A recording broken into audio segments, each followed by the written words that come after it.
खबर आपको बता दें जो कि कनाडा से सामने आ रही है, जहां भारत का एक और दुश्मन राहत राव मारा गया। राहत राव लंबे समय से खालिस्तानी आतंकियों की मदद कर रहा था, साथ ही साथ कई भारत विरोधी प्रदर्शन में भी ये शामिल था। राहत राव पाकिस्तानी खुफिया एजेंसी ISI के लिए भी जासूसी कर रहा था। Interesting thing that has happened is एक ISI का जो एक स्टूज टाइप था वो ठुक गया है कनाडा के अंदर बहुत बुरी तरह से। ये तो बहुत ही टेढ़ी खबर है और इसके अंदर किसी अज्ञात का काम है।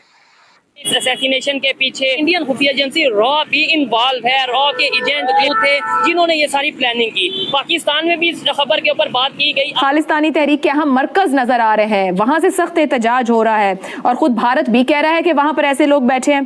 क्या भारत के लिए मुमकिन रहेगा मजीद इसी तरीके से चलना, या जैसे शहजाद साहब कह रहे हैं कि बस ये कुछ अरसा होगा, जाहिर बात है माशी मफादात हैं, बात फिर पीछे रह जाएगी। ये कह रहे हैं कि वाकई पाकिस्तानी मीडिया में बताया जा रहा हो जी इंडिया थल्ले लग गया, इंडिया बेड़ा गर्क हो गया, में ओह जी भारत का चेहरा बेनकाब हो गया। अगर इस तरह दिखाया जा रहा है तो अगेन ऑब्वियसली रियलिटी ऐसी नहीं है। US ने और UK ने और ऑस्ट्रेलिया ने कहा कि हम कंसर्न्ड हैं। कंसर्न्ड का मतलब ये है कि ये क्या हो रहा है, you can look at it from both sides. अभी सो राहत राव साहब एक हैं ये जिनका हो गया है और दूसरे हैं तरीक खियानी। ठीक है, Tariq Khiyani is another guy who is actually sitting and doing all this. ने भी कुछ नहीं किया। तो देखिए दुनिया अपने मफादात को मुआशियात की नज़र से देखती है। हमें हर वक्त हम कुछ नहीं कर पाएंगे इसमें। ये जो है ना कि शायद ये तासुर है कि हम शायद कुछ कर पाएंगे, हम कुछ भी नहीं कर पाएंगे और हमें करना भी नहीं चाहिए। हमें ये भी नहीं सोचना चाहिए कि दुआ करने बैठ जाएंगे या अल्लाह दुश्मन की तोपों में कीड़े पड़े। शायद इज वेरी सिंपल। एक बंदा आया राहत राव के ऑफिस के अंदर कुछ मनी एक्सचेंज के काम के लिए। मनी एक्सचेंज इसका फ्रंट बिजनेस है। अब मनी एक्सचेंज क्यों है? क्योंकि डिफरेंट करेंसीज में जब आप ड्रग्स डील करते हो 50 डिफरेंट करेंसीज आती हैं आपके पास, छोटे नोट्स आते हैं and you are able to actually do a cross with a lot of small currency and play your game. So money exchange is the best place for that. Money exchange में एक 23 से 24 साल का लड़का आता है। जैसे ही वो लड़का आता है कुछ होता है एंड सडनली इसके ऊपर आग लगा के चले जाता है। कल 1-2 इमेजेस आई जहां पर ये अपनी आग बुझाने की ऐसे करके करने की कोशिश कर रहा है। लिटरली कपड़े उतरे हुए हैं, चारों तरफ उसके आग लगी हुई है एंड जिस तरह से आग लगाई हुई है दैट इज कोल्ड फायर। मतलब ऐसा फ्यूल डाला है उसके ऊपर जिसकी फ्लेम्स आपको दिखनी नहीं है। So people are saying it's done, it's done, it's done when he is still screaming and shouting कि मैं अभी भी जल रहा हूं। अब ये व्हाइट फ्यूल्स होते हैं, कोल्ड फ्यूल्स होते हैं, जिसके अंदर अगर आप किसी बैंक्वेट हॉल में जाएंगे खाना वाना खाने के लिए, जेल फ्यूल होता है वहां पर। या फिर आपके पास अगर जिप्पो लाइटर हो, that is also cold fuel. एकदम से आग पकड़ता है but it doesn't heat up as much. But एक बार ये वो पकड़ लेता है फिर obviously the actual effects of the fire come out. तो इनिशियली आपको पता भी नहीं चलता कि आग लगी हुई है। somebody did something like that to him and went. And this also tells you हमारी जो एक unknown policy है, you know what I'm talking about, right? Now you understand why that unknown policy was brought out. अब मैं दोबारा बोल रहा हूं, इनको जब तक इनकी लैंग्वेज के अंदर आप जवाब नहीं दोगे तब तक इनको नहीं समझ में आएगी। पाकिस्तान नीड्स टू एंड, तब आपको ये शांति मिलेगी। खत्म। And Pakistan will only understand the language that it is talking to अस।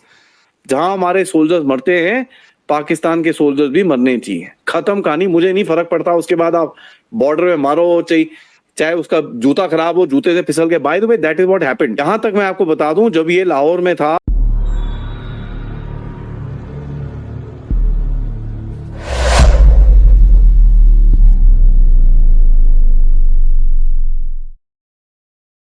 की, that is the way he was treated in Lahore.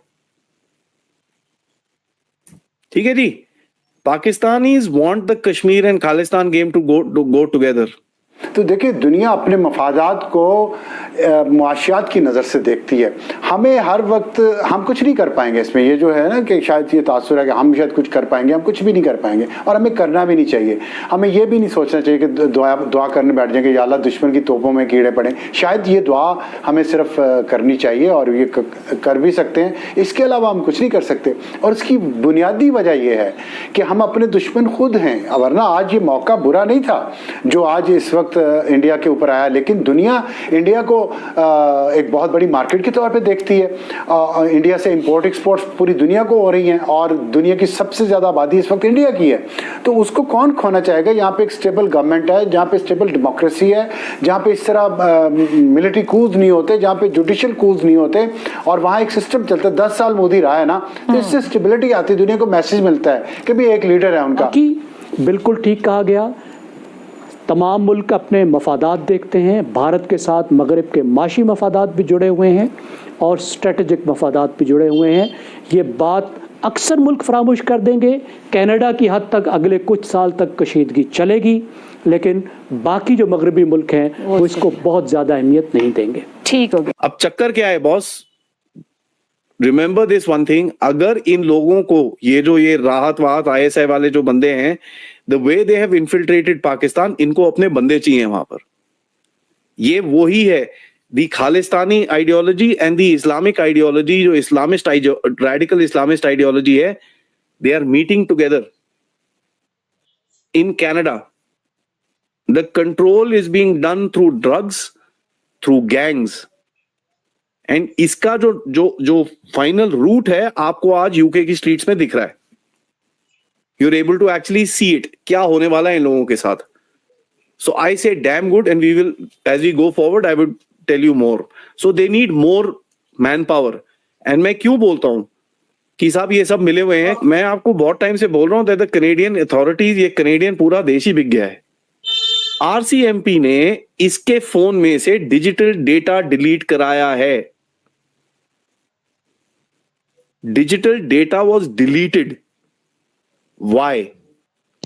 Digital data इसलिए डिलीट हुआ क्योंकि इसका जो कनेक्शन है, जहां पर ये भारत को बीच में फंसाने वाला था, वो पूरा इसके फोन के अंदर था।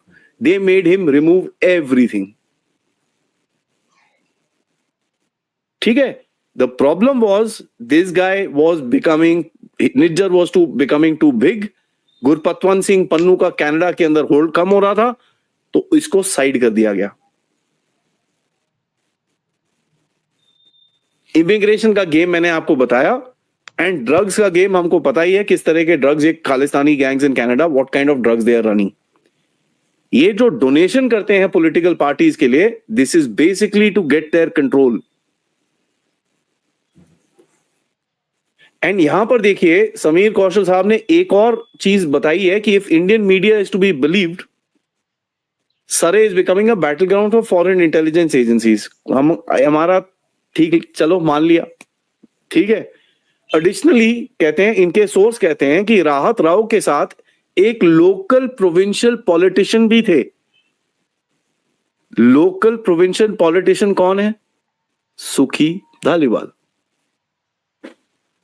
सो पहले निज्जर गया, अब जिसने निज्जर को उड़ाया ये गया। If I was Tariq Khiyani, I would watch for my back side, क्योंकि पूरी टीम दोबारा रिप्लेस कर रहा है सुखी धालीवाल।